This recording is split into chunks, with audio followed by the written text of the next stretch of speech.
E aí, turma, vamos continuar aqui mais uma aula aqui de projetos elétricos industriais. Hoje nós vamos falar sobre sistema de proteção, né, contra descargas atmosféricas. Então, nós chegamos a apresentar para vocês alguns vídeos, né, com os fenômenos, né, onde fica evidenciado os fenômenos. Então, vamos falar aqui um resuminho rapidamente, né, como é que é o mecanismo, né, de formação dos raios, né? Então, aqui, formação de descargas atmosféricas. Então, tudo começa, né, com uma formação, né, das nuvens e aí ocorre um fenômeno chamado diferença de temperatura. O interior das nuvens fica mais quente em relação à parte externa. Então, quando você tem uma diferença de temperatura, você automaticamente vai ter um deslocamento de massa de ar. Então, esse deslocamento de massa de ar, que surge em decorrência da diferença de temperatura, na parte interna e externa das nuvens, vai provocando o quê? Vai provocando um atrito entre as gotículas de água e gelo, que estão presentes lá, né, suspensas. Esse atrito, como a gente sabe, o atrito, né, ele promove o quê? Ele promove a separação de cargas no interior das nuvens. Então, essa separação de cargas promove o quê? A polarização das cargas nas nuvens. Isso gera o que nós chamamos de indução eletrostática. O fenômeno da indução eletrostática é aquele mesmo fenômeno do pente no cabelo, né? Que você pica um monte de pedaço de papel, passa o pente no cabelo e depois o pente ele atrai os pedacinhos de papel, né? Isso daí surge em função da indução eletrostática. Então, se você tem polarização de cargas nas nuvens, né, você tem uma indução eletrostática na superfície da Terra, né? Então, se você tem cargas, por exemplo, negativas nas nuvens e positivas na Terra, no solo, você gera uma diferença de potencial, né? Surge então a diferença de potencial entre nuvens e o solo. Essa diferença de potencial, como ela é muito grande, né? Ela é absurda, você rompe o que a gente chama de rompimento da rigidez dielétrica do ar, ou seja, o ar ele deixa de ser isolante, né? Então, como o ar ele deixa de ser isolante, surge a descarga elétrica, né? Essa descarga elétrica é o que a gente chama de raio, né, luz, e em seguida você tem o trovão, né, que é o deslocamento abrupto do ar. Então, no slide seguinte, né, você tem aqui um resumo do que a gente falou, né? Você tem a nuvem carregada negativamente, né? Você tem a nuvem carregada negativamente, o solo carregado positivamente, e aí surge uma diferença de potencial entre... Bom, inicialmente, né, na verdade, você tem a formação de cargas entre as nuvens, né? Porque aqui dentro está quente, a parte de fora está mais fria, vai ter um deslocamento de massa de ar, né? O ar frio tende a descer e o ar quente tende a subir. E esse atrito promove essa diferença de cargas, ó, vai atritando. Então você tem cargas positivas em cima e negativas embaixo. Por exemplo, né? Isso aqui é um exemplo. Se você tem cargas negativas aqui, vai induzir no solo cargas positivas. Como essa diferença de potencial é muito grande, você tem o que? Você tem o raio, a formação do raio. Tá bom? Efeitos da descarga atmosférica. Grande elevação de temperatura. No centro do canal do raio há uma violenta expansão do ar, produzindo o ruído chamado trovão. Fortes campos eletromagnéticos em torno do canal do raio, que se propaga a centenas de metros. Isso é muito comum em sistemas de telecomunicações, por exemplo, que fica em alto de morro, né? Fica lá na colina. Às vezes o raio não precisa nem cair diretamente sobre a instalação, né? a simples presença dele já gera um campo eletromagnético tão intenso em torno que queima os equipamentos através da indução. Surgem correntes elétricas dentro dos aparelhos e rompe as trilhas, né, dos circuitos elétricos, dos circuitos eletrônicos. Bom, no ponto de impacto no solo, convergem linhas radiais de corrente que se deslocam no interior do solo em forma de raízes. Ao longo das linhas de corrente existem quedas de tensões e, ao tomarmos pontos de mesmo potencial entre as linhas, podemos imaginar, no caso da resistividade constante do solo, linhas concêntricas de mesmo potencial chamadas linhas equipotenciais. No caso do raio cair numa árvore, temos a situação: incêndio da árvore quando a intensidade da corrente é pequena e sua duração é grande, ou queda da árvore, ou seja, sem queima, quando a intensidade for muito alta e de pequena duração. Só lembrando, né, pessoal, deixa eu só, essa questão aqui é importante, ó, linhas concêntricas de mesmo potencial chamadas linhas equipotenciais. O que é isso? Deixa eu só botar mais um arquivo aqui para facilitar a visualização. Só um minutinho.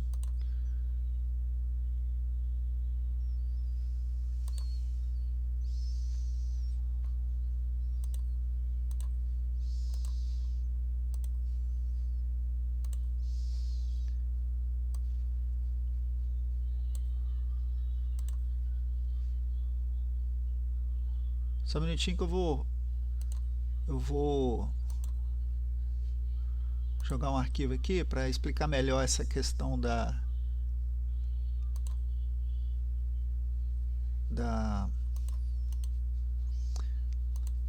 linhas equipotenciais, que são uma coisa importante, tá? Porque a gente precisa entender legal isso aí. O que acontece, gente? Vamos explicar aqui, ó. O que acontece? Vamos imaginar, né, que caiu um raio aqui, ó, nesse ponto aqui, ó, tá? Então, o que vai acontecer? Isso aqui é o solo, essa parte aqui é o solo. Então surge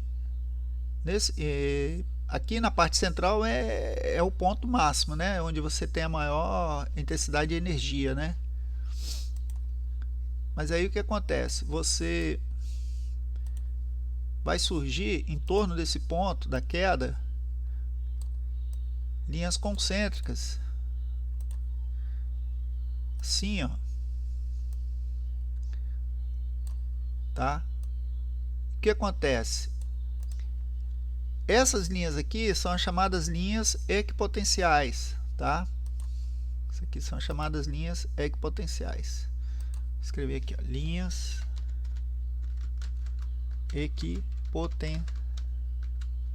equipotenciais, tá?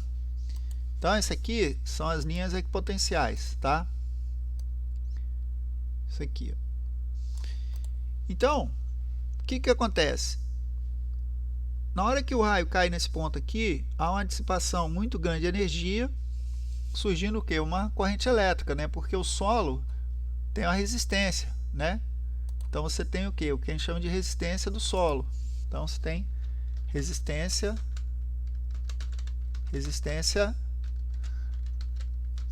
elétrica do solo, que é muito grande, dependendo, né? Aí vai depender do solo, né? Se é arenoso e tal. Bom, isso não vem ao caso agora aqui. Então essa resistência do solo, se você tem corrente e tem resistência, vai surgir o que? Tensão. Então você tem uma tensão muito grande à medida que você vai se aproximando do ponto onde ocorreu a incidência do raio, né? E à medida que você vai se afastando, você vai tendo o que? Uma redução da energia. Que no nosso caso a gente vai ser a tensão, né? A gente vai conseguir ler o que? O valor da tensão, tá? Então o que acontece? Aqui nesse ponto, digamos que nós tenhamos, vamos supor que nós tenhamos aqui, vamos supor que a gente tem aqui 1000 volts, aqui você já vai ter, sei lá, uns 500 volts. Aqui, vamos imaginar aí, sei lá, uns 300 volts. Tô especulando, tá, pessoal? Então, o que acontece? Entre essa linha aqui, ó, que é a linha onde você vai ter 1000 volts. Então, toda essa região aqui, ó, em cima dessa linha vai ter 1000 volts, porque a gente considera uma uniformidade do solo. Então, em todos esses pontos, nesse raio aqui, você vai ter 1000 volts, né? Então, nós vamos ter aqui, ó, um raio, né? Vários raios, esse raio. Então, o que acontece? Entre essa linha aqui, ó, entre essa região aqui, ó, e essa aqui, você tem uma diferença de potencial de 500 volts, que é 1000 menos 500. Então, se acontecer, né, você tem um cidadão, né, que tá, sei lá, tá se deslocando aí nessa região, né, tá nessa região. Se ele tiver um pé aqui, ó, e outro pé aqui, né, e outro pé aqui, ó, né? Você tem uma pessoa aí, ou um animal, né? Você tem uma pessoa ou um animal. Tô fazendo um bonequinho aqui, tá? Não reparo a qualidade, que eu não sou nenhum artista. Então, ó, 1000 volts, 500 volts. Então, você tem uma diferença de potencial aqui, ó, você vai ter uma DDP aqui, ó, uma DDP de 500 volts, né? Então, essa DDP aqui, ela vai ser suficiente para promover o que? A morte, né? A morte ou do animal ou da pessoa, tá? Então, você tem uma DDP aqui de 500 volts, que é o suficiente, que vai circular uma corrente pelo corpo dessa pessoa, tá? Então, é isso aí que eu queria mostrar para vocês, tá bom? Vamos dar continuidade aqui. Então, pessoal, essas linhas concedem o mesmo potencial, chamar linhas equipotenciais, que a gente explicou, né? Então, surge o que a gente chama de tensão de passo, né? Agora, vocês imaginam, por exemplo, o caso de um animal, tipo um boi ou um cavalo, né? Então, é comum, às vezes, né? Às vezes é comum ocorrer em fazendas, né? Esse tipo de coisa, esse tipo de incidente. Efeitos sobre seres vivos. Então, você tem a parada cardíaca. Aí aqui tem a tensão de passo, que está em cima disso que eu expliquei para vocês, né? Tensão de toque, descarga lateral, descarga direta. Então, parada cardíaca, causada devido ao efeito de campos magnéticos no ciclo cardíaco, através da fibrilação ventricular. Existe a probabilidade de 4 em 5 de uma pessoa escapar desses efeitos. Então, quer dizer, é bem extremamente perigoso, né? Tensão de passo. Na área próxima ao local do solo atingido pelo raio, existem as linhas de correntes que produzem diferenças de potenciais, podendo provocar a circulação de correntes nos pontos de apoio dos pés e patas, né? Pés ou patas. Nos bípedes, como a distância é menor que nos quadrúpedes, essas correntes são de menor intensidade, tornando-os menos sensíveis à tensão de passo. Tensão de toque, quando o condutor ou superfície onde passa o raio tem uma resistividade elevada, surgirá valores altos de queda de tensão que poderão provocar a morte de pessoas que as tocam. Então, por isso que depois a gente vai ver detalhado que o cabo de descida do para-raio, que vai para o terra, né, ele tem que ter o isolante, né, entre a alvenaria e o cabo, você tem que ter um isolante para evitar situações porque se bater na alvenaria, a pessoa pode tomar um choque. Descarga lateral, pode ocorrer também uma descarga entre a superfície referida anteriormente e uma pessoa, mesmo sem haver o toque. É causa de muitas mortes devido ao fato das pessoas procurarem proteger sobre árvores. Então, a gente deve evitar se proteger sobre árvores, porque depois nós vamos explicar o efeito das pontas também, né? Que se cair um raio o raio ele, na região, ele vai procurar sempre as pontas. Como a árvore é cheia de galho, acaba atraindo o raio, né? E como ela está no solo, há uma descarga para o solo. Então, se você se proteger, se a pessoa se proteger debaixo de uma árvore, tocou no caule, se cair o raio, a pessoa morre. Pode morrer. Descarga direta ocorre quando a descarga incide diretamente sobre uma pessoa, normalmente num campo aberto, raramente sobrevive devido ao efeito da queimadura sobre o cérebro e o coração. Então, campo de futebol, praia, né? E geralmente a época que mais incide raios é na época de janeiro, né? Fevereiro. E geralmente tem muitas pessoas na praia e eventualmente, infelizmente, pessoas morrem nas praias, né? Por ignorância, né? Porque quando você vê raios e está na praia, que é vamos colocar assim, uma região extremamente plana, né? O risco é muito grande. Regra de proteção pessoal: evitar ficar em campos abertos durante uma tempestade. Quando não existir casas para se proteger, a pessoa deve baixar-se com as mãos, cabeça e joelhos juntos, quando será uma boa oportunidade para você refletir se tem sido bom aluno. Esse é o problema, porque muitas vezes você está nervoso e esquece, então não pode esquecer, né? Então você tem que seguir essa regra aqui, é muito importante. Evitar aquela questão da tensão de passo, né, que eu falei com vocês. E a questão da incidência de raio diretamente, que você ficando em pé, tua cabeça vai virar uma ponta, né, e vai atrair o raio. Estando dentro de água, também deve sair, pois a água poderá ficar condutora. Não ficar nas janelas nem próximo a grandes corpos metálicos, como grades, tanques e escadas. Bom, necessidade de proteção contra descargas atmosféricas. Então, é muito importante, né, você levar a proteção aos prédios, às casas, né, dependendo da casa, né, também, onde se localiza. A parte de construção civil em geral, né? Você tem que levar a proteção contra a descarga atmosférica. Qual tipo de estrutura necessita de proteção? Aí tem as normas. Aí tem a norma inglesa, americana e tem a brasileira, NBR 5419. Estrutura que necessita de proteção: estruturas especiais com risco inerente de explosão, tais como aquelas contendo gases, líquidos inflamáveis, né? Requerem geralmente mais alto nível de proteção.